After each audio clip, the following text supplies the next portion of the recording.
नमस्कार विद्यार्थी मित्रांनो, मी उज्ज्वल कोर पाटील आपलं ध्यास अकॅडमी सातारा या युट्यूब चॅनलवर स्वागत करतो. मित्रांनो, आज आपण बघणार आहोत मुंबई लोहमार्ग पोलीस शिपाई भरती 2024 चा पेपर. त्यात बघत आहोत आपण विषय गणित आणि बुद्धिमत्ता चाचणी या घटकांवरील सर्व प्रश्नांचं विश्लेषण. मित्रांनो, मुंबईचा पेपर येणारा अजून बाकी आहे.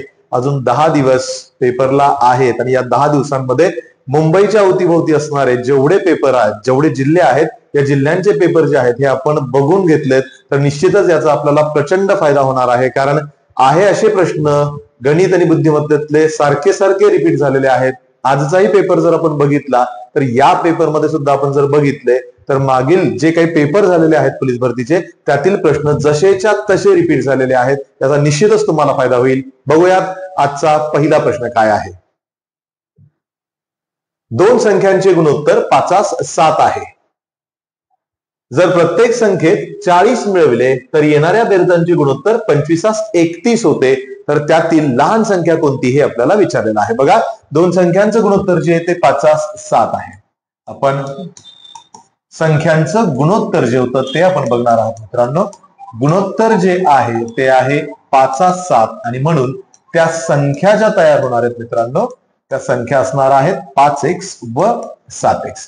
आता या संख्येत जर 40 मिसळले, प्रत्येक संख्येत 40 मिसळले तर गुणोत्तर किती होणार आहे? 25:31 होणार आहे. आणि यावरून आपल्याला समीकरण काय मिळते बघा, हा 5x अधिक 40 मिसळले छेदस्थानी पुन्हा हा 7x अधिक 40 घेतला असता गुणोत्तर येतंय तुमचं 25:31. समीकरण तयार झालंय. आपल्याला याला सोडवावं लागणार आहे. थोडक्यात तिरकस गुणाकार घ्यावा लागणार आहे. मी 31 ने जर 5ला गुणलं तर उत्तर येतंय 155x अधिक या 40 आणि 31 चा गुणाकार घेतला असता हा 0, 4 1 4, 4 3 12 बरोबर 25 ने आता 7ला गुणलं असतं उत्तर येणार आहे 175x अधिक 25 चोक 100 आणि त्यावर पुढे हा 0 आलाय. 155x जर मी या बाजूला घेतलं तर 175 वजा 155 घेतलं तर उत्तर येणार आहे 20x. तेच 1000 जर मी इकडे वजा केले तर उत्तर येणार आहे 240. आणि म्हणून x ची किंमत काढण्यासाठी या 240ला मी या 20 न जर भाग दिला तर 20 1 20, 20 2 40. x ची किंमत 12 आलेली आहे. अद्याप उत्तर मिळालेलं नाहीये आपल्याला उत्तर जे काढायचं होतं ती या दोघातील लहान संख्या कोणती असणार आहे ती काढायची. लहान संख्या 5x येते मित्रांनो. म्हणून 5x ची किंमत 5 गुणिले x ची किंमत 12 घातली असता 12 पंचे 60. उत्तर येत आहे 60. पर्याय क्रमांक ए हे असणार या प्रश्नाचं उत्तर. यानंतर बघतोय पुढचा प्रश्न. बघाल, दुसरा प्रश्न आलाय. एका आयताकृती शेताची लांबी 1.2 किलोमीटर लांबी दिली मित्रांनो, 1.2 किलोमीटर आणि त्याची रुंदी सुद्धा दिली आपल्याला. किती दिली आहे? 400 मीटर दिलेली आहे. येथे क्षेत्रफळ विचारलेलं नाही, आपल्याला विचारलेलं आहे लांबीचं रुंदीशी असणारं गुणोत्तर काय. प्रश्न खूप सुंदर आहे, फसवा पण आहे. सर्वप्रथम लांबी आणि तिचं गुणोत्तर रुंदीशी विचारलेलं आहे. इथे आपल्याला काय करायचंय बघणार आहात तुम्ही. मी प्रश्न सोडवायला घेतला. सर्वप्रथम मी जी लांबी 1.2 किलोमीटर मध्ये होती या 1.2 किलोमीटरला मी मीटर मध्ये कन्वर्ट करतोय. हे येणार आहे तुमचे 1200 मीटर. मी हे असं का करून घेतलं कारण रुंदी 400 मीटर मध्ये दिलेली होती. आता लांबीचं गुणोत्तर रुंदीशी घ्यायचंय म्हणून लांबी अंशस्थानी आणि रुंदी जी येणार आहे ही छेदस्थानी येणार आहे. लांबी होती 1200 मीटर, छेदस्थानी आला हा 400 मीटर. 2 0, 4 1 4, 4 3 12. अंशस्थानी असणार हा 3 प्रथम, त्यानंतर हा 1. गुणोत्तर आलाय मित्रांनो 3:1. पर्याय क्रमांक बी हे उत्तर आहे. येथे जर तुम्ही बघितलं तर पहिलाच पर्याय 1:3 दिला होता. आपल्याला लांबी आधी दिलेली होती म्हणून उत्तर पर्याय क्रमांक बी हे योग्य ठरत आहे. यानंतर बघणार आहोत पुढचा प्रश्न. बघाल, खालील संख्यामालेत प्रश्नचिन्हाच्या जागी कोणता अंक येईल. मालिका दिली आपल्याला. मालिका जर नीट ऑब्झर्व केली आपण तर लक्षात येत आहे की 4 म्हणजे किती येतोय मित्रांनो? 2चा वर्ग. 9 म्हणजे किती येतोय? 3चा वर्ग. पुढे 5चा वर्ग, 7चा वर्ग, 11चा वर्ग, 13चा वर्ग. संख्या बघितल्या असता 2 3 5 7 11 13. 13 नंतर येणारी या संख्या जर ऑब्झर्व केल्या तर या सर्व मूळ संख्या होत्या, क्रमवार मूळ संख्या. आणि म्हणून 13 नंतर येणारी पुढची मूळ संख्या असणार आहे 17 आणि म्हणून 17चा वर्ग किती येतोय? 289 येतोय. उत्तर असणार आहे पर्याय क्रमांक डी. यानंतर बघणार आहोत पुढचा प्रश्न. बघाल, पुन्हा आपल्याला अंक मालिका दिली मित्रांनो. संख्या मालेत प्रश्नचिन्हाच्या जागी येणारा अंक कोणता असेल? ज्याचे वर्ग, ज्याचे घनपाठ असतात त्याला हा प्रश्न सोडवण्यासाठी अतिशय कमी वेळ लागतो. बघा, जसं की 27 म्हणजे 3चा घन, 125 म्हणजे 5चा घन, 343 म्हणजे 7चा घन, 729 म्हणजे 9चा घन, क्रमवार विषम संख्या 3, 5, 7, 9 आणि म्हणून पुढे येणार आहे 11चा घन, ज्याचं उत्तर येत आहे 1331. बघा येथे 1 ते 30 पर्यंतची घन, किमान 1 ते 20 पर्यंतची घन तुम्ही पाठ केलेली असेल तर तुमचा वेळ वाचतोय, कारण इथे 11चा घन माझी घन पाठ आहेत म्हणून 1331 हे उत्तर मला लगेच मिळालंय. पर्याय क्रमांक सी हे असणार या प्रश्नाचं उत्तर. यानंतर बघतोय मित्रांनो पुढचा प्रश्न. बघाल 5वा प्रश्न, 36.205 मधून कोणती संख्या वजा करावी? 36.205 मधून एक संख्या वजा करावी म्हणजे उत्तर किती येणार आहे? 29.098. मला एक्स मिळवायचा आहे, हा वजा एक्स आहे, हा जर मी इकडे घेतला तर हा अधिक होणार आहे आणि ही संख्या जर इकडे घेतली तर ती वजा होणार आहे. म्हणून एक्स ची किंमत काढण्यासाठी या 36.205 मधून मी ही दिलेली संख्या 29.098 वजा करतोय.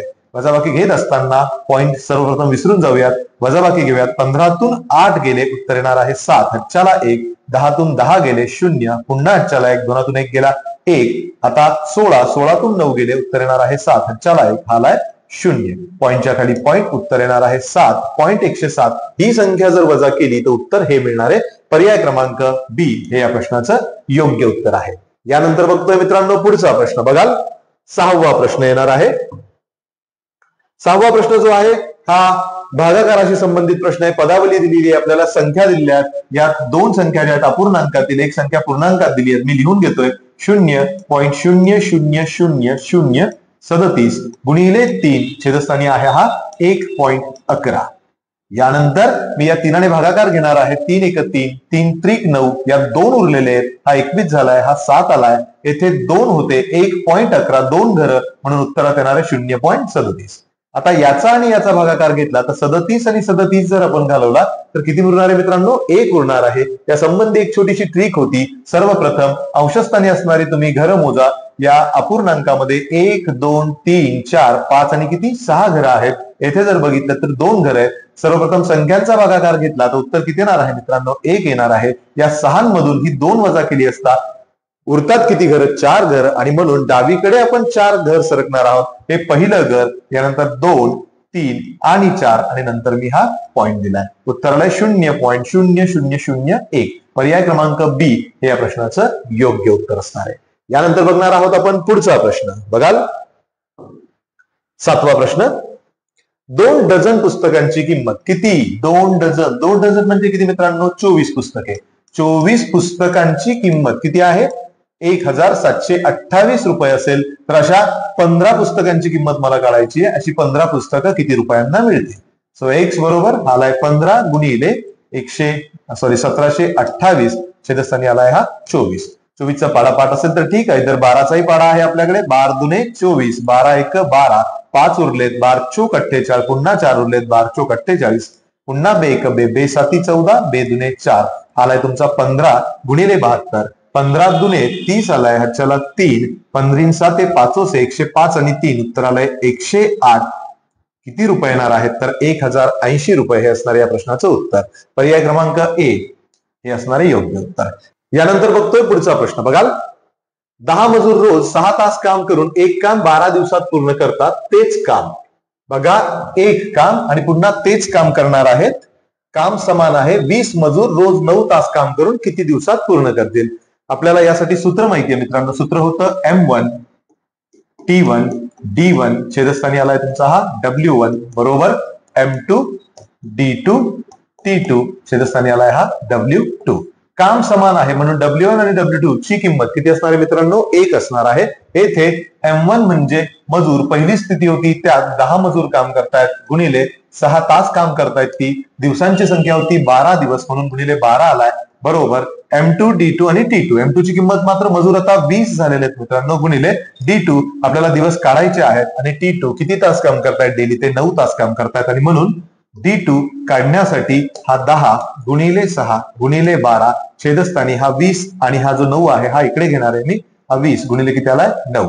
10 1 10, 10 दुने 20, 2 1 2, 2 त्रिक 6, 3 1 3, 3 त्रिक 9, 3 1 3, 3 चोक 12, उत्तर येणार आहे 4 दिवस.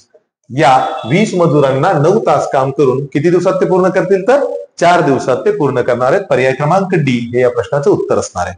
यानंतर बघतोय मित्रांनो पुढचा प्रश्न. बघाल जर A:B बरोबर 3:4 दिलेला आहे आणि B:C बरोबर जर 5:7 दिलाय तर आपल्याला काढावयाचं गुणोत्तर आहे A:C बरोबर किती असणार आहे. असा प्रश्न जेव्हा येतो तेव्हा ABC ची रचना अतिशय महत्वाची ठरते. सर्वप्रथम A:B:C या पद्धतीने लिहून घ्या. त्यानंतर A:B बघा हा 3:4 होता तो मी पहिल्या ओळीत लिहिलाय.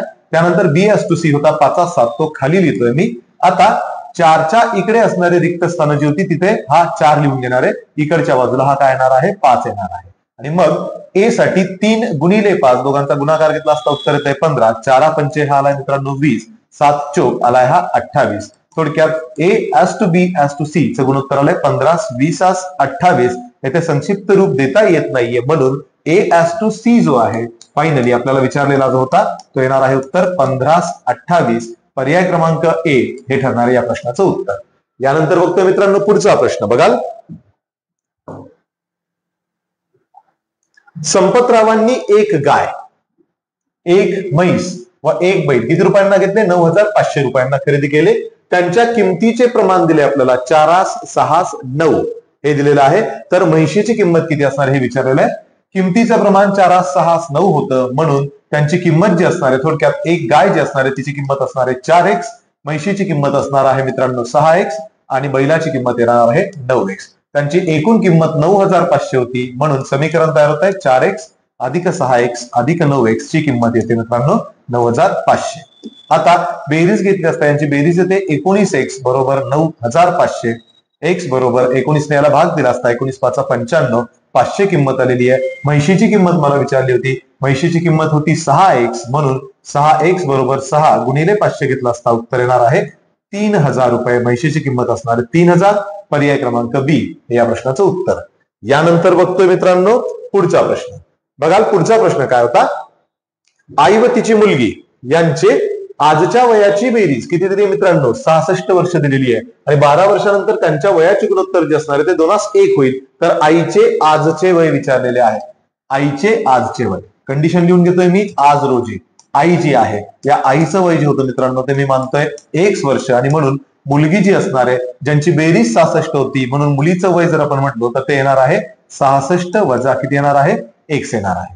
आता 12 वर्षानंतरची कंडिशन जी असणार आहे ती काय असेल तर आई जी असणार आहे हिचं वय जे होतं 1 ते 12 न वाढणार आहे आणि मुलगी जी आहे त्या मुलीचं वय 66 वजा 1 अधिक जर 12 घेतला आपण तर ते वय येणार आहे 78 वजा 1.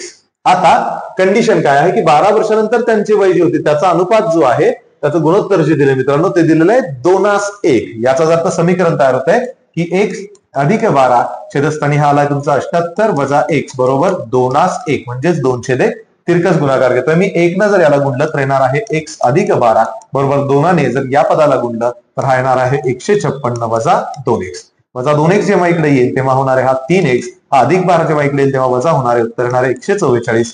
x ची किंमत घेण्यासाठी 144 ला 3 ने भागला असता x बरोबर 3 1 3 3 2 7 3 त्रिक 9 3 चौक 12 3 चौक 12 उरले 2 24 3 8 24. x ची किंमत आली 48. आईचं आजचं वय जे होतं ते x होतं म्हणजेच ते असणारे 48 वर्ष. पर्याय क्रमांक A हे या प्रश्नाचं उत्तर येत आहे. त्यानंतर बघतोय मित्रांनो आपण पुढचा प्रश्न बघाल. 4 क्रमगत समसंख्यांची सरासरी 35 आहे तर त्यापैकी सर्वात लहान संख्या कोणती. अतिशय सुंदर प्रश्न आहे. संख्या किती दिल्या आहेत आपल्याला 4 दिलेल्या आहेत. क्रमगत संख्या आहेत आणि दिलेल्या संख्या ज्या आहेत मित्रांनो या काय असणार आहेत समसंख्या असणार आहेत. 4 क्रमगत समसंख्या मात्र त्यांची सरासरी जी दिली आहे 35 ही एक विषम संख्या आहे. ही विषम संख्या 35 जी आहे ही 4 संख्यांची सरासरी असेल. याचाच अर्थ क्रमगत संख्यांची सरासरी ही मध्यभागी येणारी संख्या असते. थोडक्यात या 4 संख्यांच्या मध्यभागी 35 येणार आहे. याचाच अर्थ इकडे 2 समसंख्या आणि इकडे 2 समसंख्या असणार आहेत. 35च्या इकडच्या 2 संख्या म्हटल्यावर 36 आणि इकडे येणार आहे 38. इकडे गेलो तर 34 आणि येणार आहे 32. यातील सर्वात लहान कोणती 32 म्हणून या प्रश्नाचं उत्तर असणार आहे पर्याय क्रमांक B. यानंतर बघतोय पुढचा प्रश्न बघाल. 2400 पैकी 144 म्हणजे किती टक्के. सुंदर प्रश्न आहे. 2400 पैकी 144 म्हणजे 100 पैकी किती. तिरकस गुणाकार x बरोबर 100 गुणिले 144 छेदस्थानी आलाय हा 2400. 2 शून्य घालवले असतात 24 144 6% हे असणारे या प्रश्नाचं उत्तर पर्याय क्रमांक B. यानंतर बघतोय मित्रांनो पुढचा प्रश्न बघाल, एक विक्रेता एक कपाट 2520 रुपयास विकून 20% नफा मिळवितो, तर त्या कपाटाची खरेदीची किंमत किती असणार आहे हे आपल्याला विचारलेलं आहे. बघा, ही विक्री किंमत होती, ठीक आहे, तेव्हा नफा झालाय 20%. थोडक्यात 100 रुपयाची खरेदी किंमत असताना विक्री किंमत 120% झालेली आहे. आता जर विक्री किंमत 2520 असेल तर खरेदीची किंमत किती असणार आहे, आणि म्हणून एक साठी 2520 गुणिले हा 100 घेतलाय, तिरकस गुणाकार, छेदस्थानी आलाय हा 120, त्याला भाग दिला असता 12 दुने 24, एक उरलाय 12 एक 12, 21 गुणिले 100 घेतला असता उत्तर येणार आहे 2100 रुपये. ही असणारी मित्रांनो कपाटाची खरेदी किंमत. पर्याय क्रमांक सी हे असणारे या प्रश्नाचं उत्तर. यानंतर बघतोय पुढचा प्रश्न बघाल, एका टेबलाची छापील किंमत 7500 रुपये आहे. आपल्याला छापील किंमत दिली मित्रांनो 7500, जी वस्तूवर ऍक्च्युली छापलेली असते. दुकानदार या छापील किमतीवर किती टक्के सूट देतोय, 12% सूट देतोय. याचा अर्थ त्याची विक्री जी आहे ही 12% वजा होता 88% असणार आहे. मला गिरायकाला ते टेबल किती रुपयास मिळालं आहे हे जर काढायचं असेल तर मला या 7500 चे काय काढावे लागणार आहेत, 88% काढावे लागणार आहेत. म्हणून 7500 चे 88% चे म्हणून गुणिले 88 छेद किती येणार आहे 100. 2 शून्य 2 शून्य गेले असता 75 गुणिले 88 जर आपण घेतलं तर बघा 78 गुणिले 85 घेतोय मी इथे. 5 8 40, 4 5 8 40 आणि 4 44, 0 7 8 56, चला 5 7 8 56 5 61 आलेला आहे. हा 0 6 4 10, चला 1 6 6, उत्तर येणार आहे 6600 रुपये. ही असणार आहे त्या गिरायकाला या किमतीला हे टेबल जे आहे मिळालेलं असणार आहे. पर्याय क्रमांक डी हे या प्रश्नाचं उत्तर येत आहे. यानंतर बघतोय मित्रांनो पुढचा प्रश्न बघाल, एका रकमेचे दशादशे 12 दराने 4 वर्ष मुदतीचे सरळ व्याज आपल्याला दिलेलं आहे, तर मुद्दल काढायची. सरळ व्याज दिलंय, दर दिलेला आहे, मुदत दिलेली आहे, म्हणून मुद्दल काढावयाचं सूत्र काय होतं तर बघा, मुद्दल बरोबर सरळ व्याज. सरळ व्याज म्हणजे SI गुणिले 100 छेदस्थानी मुदत, मुदत कशाने दाखवतो आपण N, गुणिले दर किती आहे मित्रांनो रेट 12 आहे. SI होतं 393.60 गुणिले 100 छेदस्थानी आलाय हा तुमचा N, किती वर्ष 4 वर्ष, गुणिले दर किती आहे मित्रांनो 12 गुणिले 12 आलाय. आता यांचा गुणाकार घेतला असता उत्तर येणार आहे 393.60. इथे पॉईंट नंतर 2 घर आहे, एकावर 2 शून्य, गुणाकार घेतला असता ही 2 घर इकडे सरकणार.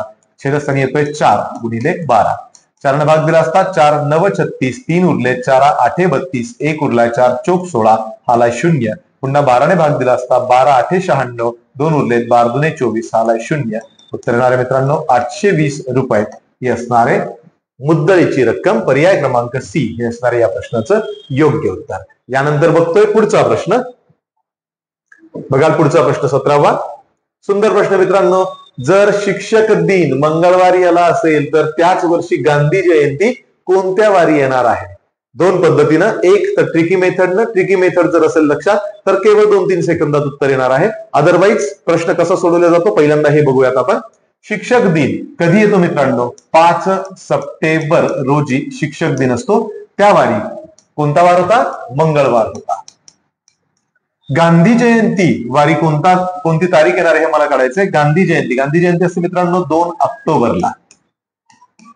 सप्टेंबर नंतर लगेच येणारा महिना ऑक्टोबर. सप्टेंबर मध्ये एकूण दिवस असतात 30 दिवस. आता त्यातील ही जर 5 दिवस मी सोडली तर उरली किती मित्रांनो, 25 दिवस एक्स्ट्रा उरलेली आहे तिथे. ही 2 ऑक्टोबर म्हणजे 1 आणि 2 तारीख अधिक हे 2 दिवस घेतले असता जो वार आहे हा जवळजवळ 27 दिवसांनी पुढे जाणार आहे. दर 7 दिवसांनी वार बदलत नाही, म्हणून 7 दिवसांनी येणारा वार तो, म्हणून 27 ला मी 7 ने भाग दिला, 7 त्रिक 21, उरलेले दिवस आहेत 6 दिवस. थोडक्यात मंगळवार नंतर 6 दिवस पुढे गेलो असतो 2 ऑक्टोबरला येणारा वार मिळणार आहे. मंगळवार पासून 7 दिवस जर म्हटलं तर मंगळवार ते मंगळवार 6 दिवस म्हटलंय. मंगळवार पासून 1 दिवस मागे गेलो मी, 2 ऑक्टोबर रोजी येणारा वार जो असणार आहे तो असणार आहे सोमवार. पर्याय क्रमांक बी हे असणार या प्रश्नाचं उत्तर. त्यानंतर आपण आता ट्रिक बघूया, त्याची ट्रिक काय होती बघा. काही गोष्टी माहितीच्या आहेत, महत्वाच्या आहेत, जसं की गांधी जयंती, त्यानंतर लाल बहादूर शास्त्री यांची जयंती, त्यानंतर महाराष्ट्र दिन, त्यानंतर कामगार दिन, त्यानंतर नाताळ.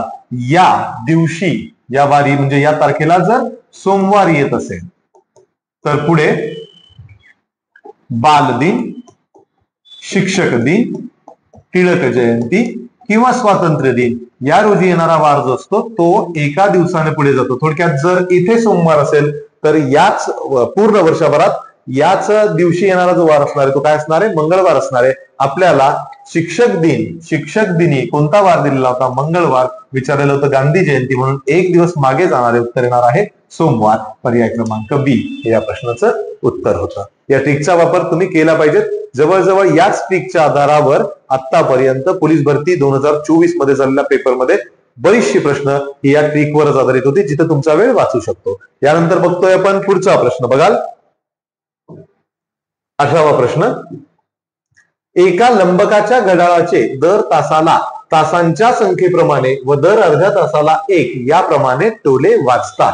तर त्या घड्याळाचे 12:15 वाजेपासून 5:15 पर्यंत एकूण किती टोले पडणार आहेत? बघा मित्रांनो, 12:15 थोडक्यात 12 वाजण्याची स्थिती यात आलेली नाहीये. 5:15 म्हटलं तर शेवटची स्थिती येणार आहे 5. 12 सोडता असता पुढे जर आपण बघितलो तर याच्यामध्ये 1 वाजणारे, 2 वाजणारे, 3, त्यानंतर 4 आणि 5. 1 वाजला 1 टोला, 2 वाजले असता 2 टोले. याप्रमाणे जर आपण तासांसाठी टोले मोजले तर 5 आणि 4 9, 3 12, 2 14 आणि 1 15 टोले हे 1 2 3 4 5 वाजले असता वाजणार आहेत. यानंतर 12:15 ते 5:15 या दरम्यान एकूण 5 तास येतात. या 5 तासांमध्ये अर्ध्या तासाची स्थिती ही 5 वेळा येणार आहे. म्हणून या 15 मध्ये ही 5 वेळाची स्थिती जर मिळवली तर एकूण टोले वाजणार आहेत 20. प्रश्नाचं उत्तर आहे पर्याय क्रमांक ए. यानंतर बघतोय मित्रांनो पुढचा प्रश्न. बघाल 19वा प्रश्न. दीपा स्वातीच्या उजवीकडे बसली, प्रज्ञा स्वातीच्या डावीकडे बसली व दीपा सीता यांच्यामध्ये गीता बसली आहे. तर सर्वात डावीकडे कोण असणार आहे? प्रश्न सोडवत असताना नेहमी लक्षात घ्याल, जेव्हा माझी डावी बाजू ती पेपरची डावी बाजू, माझी उजवी बाजू ती पेपरची उजवी बाजू, मी यांची अरेंजमेंट करताना देखील तशीच करणार आहे. बघा, दीपा जी आहे ती स्वातीच्या उजवीकडे बसलेली आहे. स्वातीला जर इथे घेतलं आपण तर तिच्या उजव्या बाजूला कोण आहे मित्रांनो? दीपा आहे. इकडे दीपा घेतलाय. त्यानंतर आपल्याला दिलंय की प्रज्ञा ही स्वातीच्या डावीकडे आहे. प्रज्ञा जी असणार आहे ती इकडे बसलेली असणार आहे. यानंतर माहिती दिली की दीपा व सीता यांच्यामध्ये कोण बसलाय मित्रांनो? गीता बसलेली आहे. आणि या पद्धतीने अरेंजमेंट जर दिली असेल तर सर्वात डावीकडे कोण? सर्वात डावीकडे प्रज्ञा बसली आहे. पर्याय क्रमांक सी हे या प्रश्नाचं उत्तर आहे. यानंतर बघतोय पुढचा प्रश्न. बघाल, रवी उगवता सूर्य पाहत होता. उगवता सूर्य पूर्व दिशा. थोडक्यात रवीचं तोंड पूर्व दिशेला आहे. तो डावीकडे एकदा काटकोनात व उजवीकडे 2दा काटकोनात वळला तर आता त्याच्या समोरची असणारी दिशा कोणती? बघा मित्रांनो, या दिशा जर म्हटल्या आणि ही जर पूर्व दिशा म्हटली तर ही येणार आहे उत्तर, ही येणार आहे दक्षिण आणि ही येणार आहे पश्चिम दिशा. रवी उगवत्या सूर्याकडे पाहत होता, याचा अर्थ त्याचं तोंड पूर्वेकडे होतं. पूर्वेकडे तोंड असताना रवीच्या डाव्या हाताला कोणती दिशा येणार आहे मित्रांनो? उत्तर. आणि खालच्या बाजूला कोणती येणार आहे? थोडक्यात उजव्या बाजूला येणार आहे दक्षिण दिशा. रवी सुरुवातीला डावीकडे एकदा काटकोनात वळलेला आहे 90 डिग्रीमध्ये. पुन्हा उजवीकडे 2दा काटकोनात. हा एकदा काटकोन आणि हा पुन्हा दुसरींदा काटकोन. जर तो इकडे आला असेल तर 90 अधिक 90 180 डिग्रीत तो वळलाय. याचाच अर्थ रवीचं तोंड जे आहे त्यात असणार आहे दक्षिण दिशेला. उत्तर येणार आहे तुमचं पर्याय क्रमांक 4. यानंतर बघतोय पुढचा प्रश्न. बघाल, 2 भिन्न बिंदूतून घेऊन जाणाऱ्या एकूण किती रेषा काढता येतील? प्रश्न अतिशय सुंदर आहे. भौमितिक बाबींचा अभ्यास केला पाहिजे. आपण बघतोय की पोलीस भरतीच्या या 2024 मध्ये पेपर जे होते यांवर बरेचसे प्रश्न जे आहेत हे भौमितिक बाबींवर सुद्धा विचारलेले आहेत. भौमितिक आकृत्यांचा अभ्यास, त्यांची प्रमेय, त्यांविषयी असणारी संबंध आपल्याला माहिती असली पाहिजे. 2 बिंदूतून घेऊन जाणाऱ्या, हा एक बिंदू घेतलाय, हा एक बिंदू घेतलाय. आता या बिंदूतून जाणाऱ्या ही आपल्याला केवळ एक रेषा काढता येणार आहे. पर्याय क्रमांक सी हे या प्रश्नाचं योग्य उत्तर येत आहे. यानंतर बघतोय आपण पुढचा प्रश्न. बघाल, एका त्रिकोणाच्या कोनांचे गुणोत्तर दिले मित्रांनो आपल्याला. कोनांचे गुणोत्तर 3 50 7. याचाच अर्थ त्रिकोणाचे जे 3 कोन येणार आहेत मित्रांनो त्यातील पहिला कोन जो येणार आहे तो असणार आहे 3x, दुसरा असणार आहे 5x आणि तिसरा असणार आहे 7x. त्यातील हा सगळ्यात लहान, हा सगळ्यात मोठा. प्रश्न विचारलेला होता त्रिकोणाच्या सर्वात मोठ्या व सर्वात लहान कोनांमधील फरक किती असणार आहे?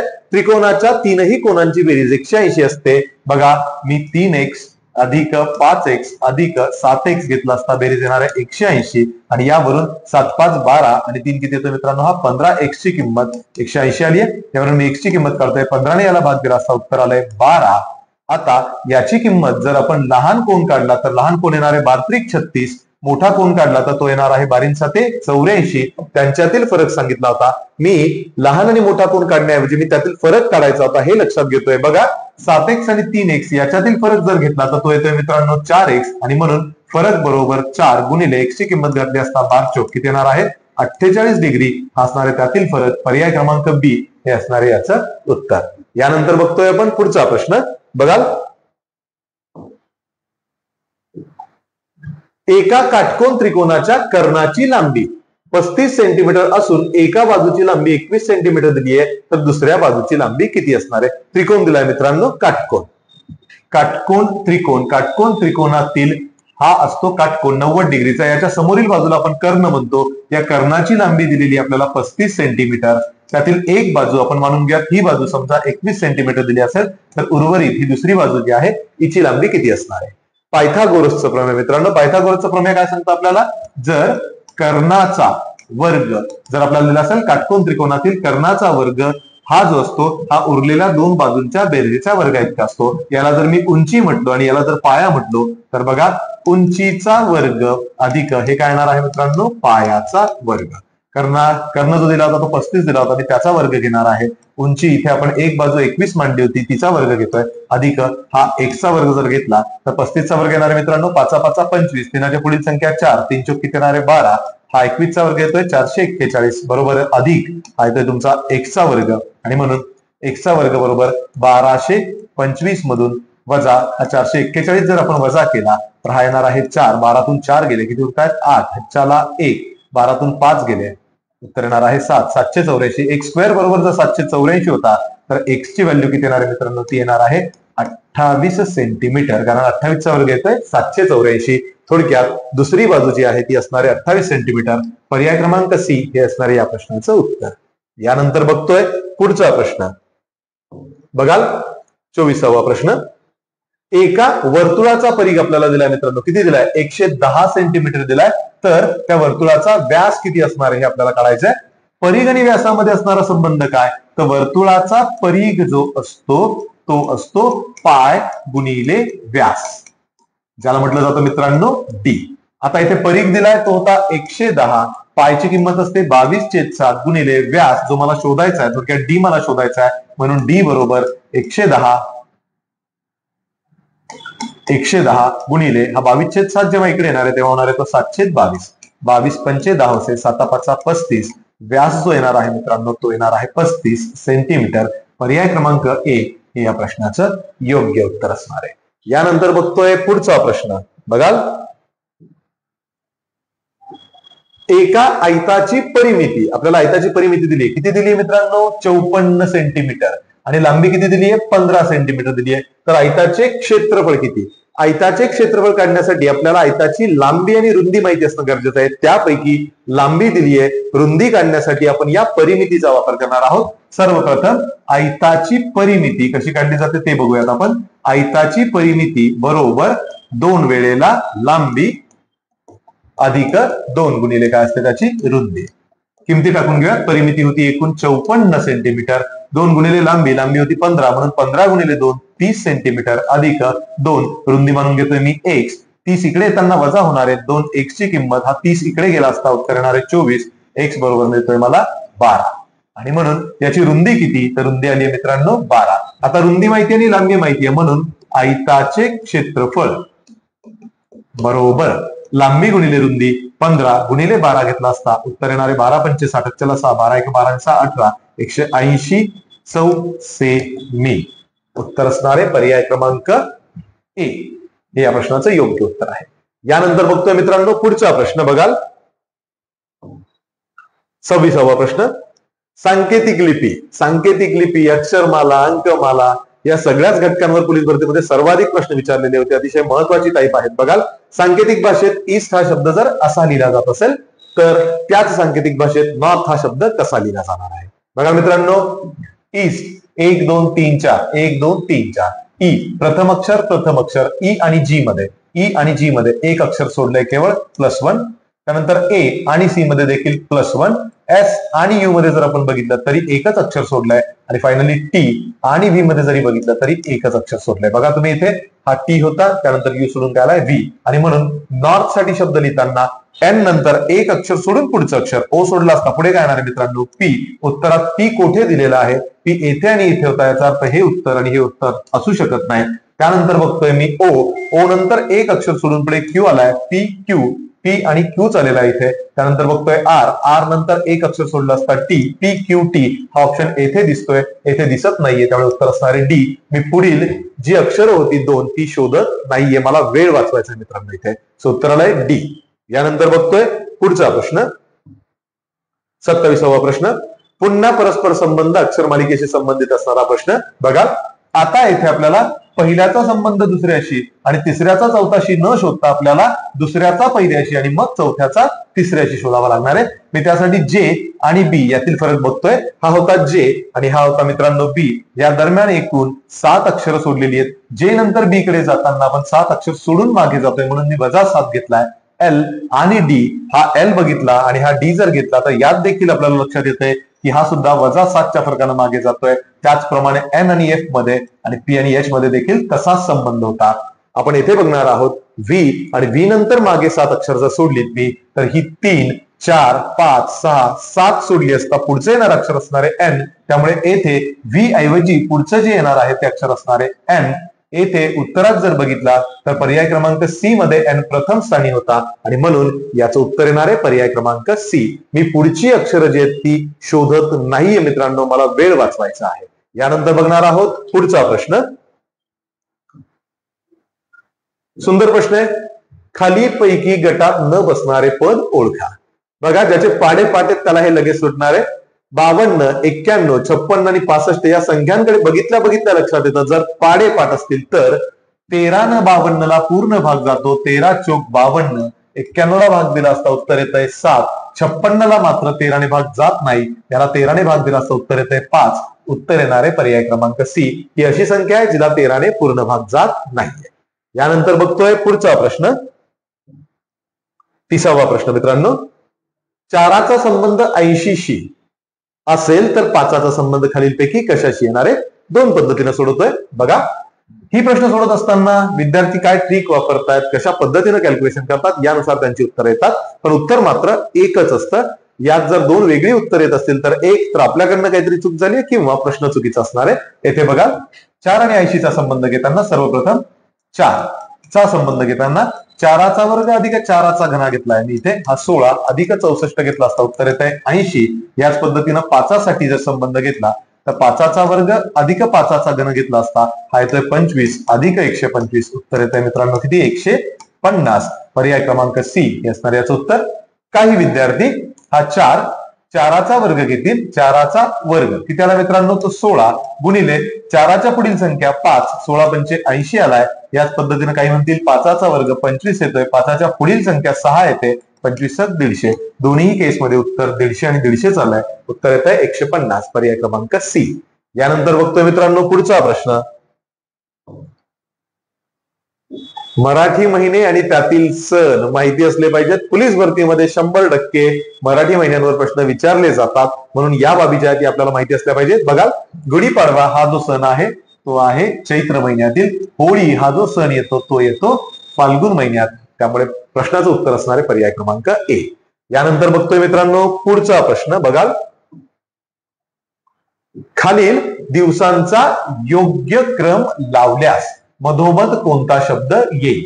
गांधी जयंती, स्वातंत्र्य दिन, शिक्षक दिन, बालदिन आणि प्रजासत्ताक दिन. मुळे हे दिन कोणत्या तारखेला येतात हेच जर माहित नसेल तर तुम्हाला याचा क्रम लावता येणार नाहीये. ठराविक दिन जे आहेत यांच्या तारखा या पाठच असल्या पाहिजेत. बघा गांधी जयंती कधी येते मित्रांनो? 2 ऑक्टोबरला येते. स्वातंत्र्य दिन 15 ऑगस्टला येतोय. शिक्षक दिन 5 सप्टेंबर रोजी येतोय. बालदिन 14 नोव्हेंबरला येतोय आणि प्रजासत्ताक दिन 26 जानेवारी. वर्षाची सुरुवात जानेवारी महिन्यापासून, त्यामुळे जर क्रम लावला तर प्रजासत्ताक दिनाचा क्रम येणार आहे पहिला. जानेवारी नंतर फेब्रुवारी, मार्च, एप्रिल, मे, जून, जुलै, नंतर येतो ऑगस्ट. ऑगस्ट नंतर येतोय सप्टेंबर, त्यानंतर येतोय ऑक्टोबर आणि त्यानंतर सगळ्यात शेवटी जो येणार आहे तो येणार ऑक्टोबर नंतर नोव्हेंबर. म्हटल्यावर 1, 2, 3, 4, 5 मध्यभागी येणारा जो दिन असणार आहे तो असणार आहे शिक्षक दिन. पर्याय क्रमांक सी हे या प्रश्नाचं उत्तर होतं. यानंतर बघणार आहोत आपण पुढचा प्रश्न. बघाल, प्रश्न नात्याशी संबंधित आहे. माझी आई तुझ्या वडिलांची बहीण लागते. मी आलोय आणि तू आलायस. माझी आई तुझ्या वडिलांची कोण लागते? बहीण लागते. जर असं असेल तर तुझी आई माझी कोण? तुझी कोण मित्रा? आई. थोडक्यात याचे जर हे वडील आहेत, याची जर ही आई, हे दोघं काय येणार आहेत? पती पत्नी येणार आहेत. जर ही याची बहीण आहे, थोडक्यात हा जो असणार आहे तो माझा कोण असणार आहे? मामा. त्याची बायको माझी कोण लागणार आहे? मामी लागणार आहे. थोडक्यात तुझी आई माझी मामी लागते. पर्याय क्रमांक सी हे या प्रश्नाचं योग्य उत्तर असणार आहे. मित्रांनो, ही होती एकूण 33 प्रश्न जी विचारली गेलेली होती मुंबई लोहमार्ग पोलीस शिपाई भरती या पेपरमध्ये. मित्रांनो, मी पुन्हा एकदा सांगेन तुम्हाला, मी पूर्वी सांगितलं होतं की आगामी येणाऱ्या मुंबईच्या पेपरच्या दृष्टीने ही मुंबई जिल्ह्याच्या आसपास असणारी जेवढी पेपर होती, थोडक्यात लोहमार्ग असेल, रायगड असेल, पिंपरी चिंचवड असेल, ठाण्याची सगळी पेपर असतील, SRPF असतील, गट 8 आणि 11, ही सगळी पेपर तुम्ही नक्की बघून घ्या. यातीलच प्रश्न येण्याचे चान्सेस खूप जास्त आहेत. आपण मागे बघितलंय की बऱ्याचशा पेपरमध्ये तीच प्रश्न रिपीट होत आहेत. अगदी मराठी, GS, गणित आणि बुद्धिमत्ता यातील समान प्रश्न पुन्हा पुन्हा रिपीट होत आहेत. मराठी आणि GS साठी गौरी मॅमनं अतिशय सुंदर विश्लेषण आपलं करून दिलेलं आहे. ते विश्लेषण सुद्धा तुम्ही बघा, तुम्हाला त्याचा नक्कीच फायदा होणार आहे. आजचा पेपर तुम्हाला कसा वाटला हे कमेंटमध्ये आम्हाला नक्की सांगणार आहात. आपण पुन्हा भेटणार आहोत एक नवीन पेपर घेऊन. तोपर्यंत धन्यवाद.